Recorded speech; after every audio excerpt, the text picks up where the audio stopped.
నకిలీ మద్యం అవినీతి కూపంలో నిలువెల్లా కూరుకుపోయిన టీడీపీ పెద్దలు సరికొత్త డైవర్షన్ కుతంత్రాలకు పదును పెడుతున్నారు.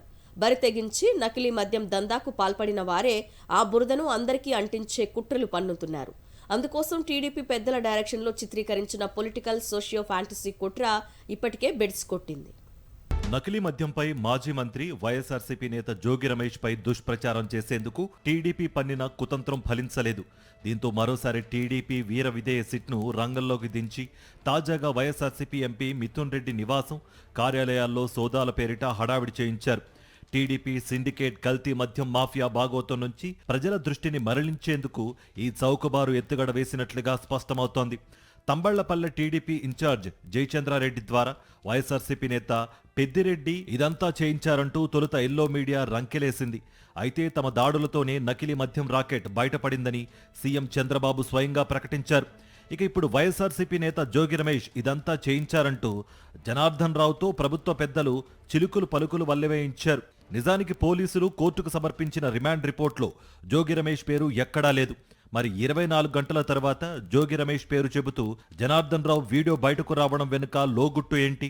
ఆ వీడియో కుట్ర వెనుక ఉన్న ప్రభుత్వ పెద్దలు ఎవరు అనే ప్రశ్నలు ఉత్పన్నమవుతున్నాయి. టీడీపీ పెద్దలే సూత్రధారులుగా పచ్చ సిండికేట్ సాగిస్తున్న నకిలీ మద్యం రాకెట్ కేసును పక్కదారి పట్టించేందుకు పన్నిన పన్నాగం బెడిసి కొట్టింది. అడ్డంగా దొరికిపోయిన ప్రతిసారి డైవర్షన్ రాజకీయాలకు పాల్పడే ప్రభుత్వ పెద్దలు ఈసారి మరీ చౌకబారు ఎత్తుగడ వేసి నవ్వుల పాలయ్యారు. డైవర్షన్ కుట్రలో భాగంగానే ఈ కేసులో ఏవన్గా ఉన్న అద్దేపల్లి జనార్దన్ రావుతో చెప్పించిన వీడియో టీడీపీ పెద్దల నేలబారు రాజకీయాన్ని బయటపెట్టింది. ఏం చెప్పాలో పోలీసులే పక్క నుంచి ప్రాంప్టింగ్ అందిస్తుండగా జనార్దన్ రావు వల్లెవేసిన మాటలను చిన్నపిల్లలు కూడా నమ్మడం లేదన్నది స్పష్టమైంది.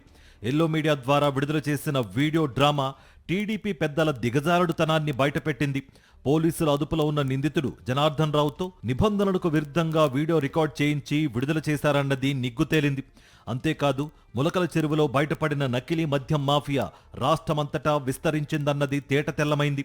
టీడీపీ నేతలు జయచంద్రారెడ్డి, సురేంద్రనాయుడు, జనార్దన్ రావులు కేవలం పాత్రధారులేనని, ఈ వ్యవస్థీకృత దోపిడీకి కర్త, కర్మ, క్రియ అంతా ప్రభుత్వ పెద్దలే అన్నది స్పష్టమైంది.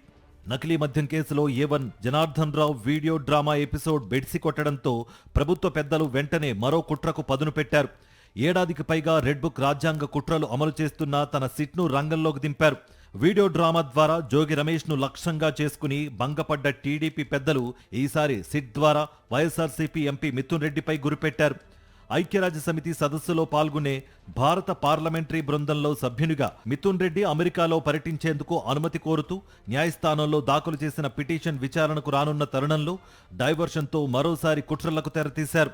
మిథున్ రెడ్డి కుటుంబానికి చెందిన తిరుపతి, హైదరాబాద్లోని నివాసాలు, కార్యాలయాల్లో సిట్ అధికారులు సోదాలతో హడావిడి చేశారు.